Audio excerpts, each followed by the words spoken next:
Menimbang bahwa sekalipun norma ambang batas minimal persentase pengusulan pasangan calon presiden dan wakil presiden dalam pasal 222 Undang-Undang 7 2017 telah dinyatakan bertentangan dengan Undang-Undang Dasar NRI tahun 1945 dan tidak memiliki kekuatan hukum mengikat.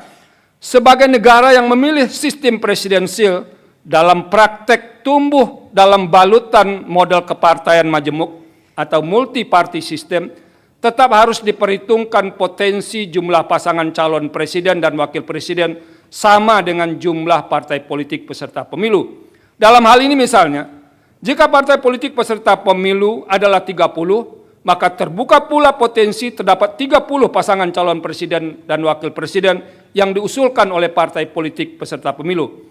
Sekalipun dalam putusan aku, Mahkamah telah menegaskan dalam pertimbangan hukum di atas bahwa pengusulan pasangan calon presiden dan wakil presiden merupakan hak konstitusional. Oleh karena itu, pembentuk undang-undang dalam merevisi Undang-Undang 7 2017 dapat melakukan rekayasa konstitusional atau constitutional engineering dengan memperhatikan hal-hal sebagai berikut. 1.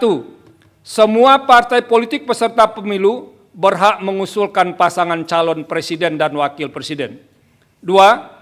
Pengusulan pasangan calon presiden dan wakil presiden oleh partai politik atau gabungan partai politik peserta pemilu tidak didasarkan pada persentase jumlah kursi di DPR atau perolehan suara sah secara nasional.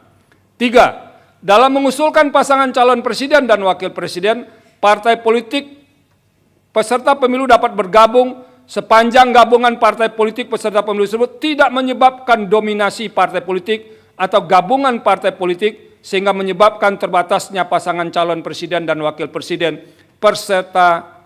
serta terbatasnya pilihan pemilih. 4. Partai politik peserta pemilu yang tidak mengusulkan pasangan calon presiden dan wakil presiden dikenakan sanksi larangan mengikuti pemilu periode berikutnya.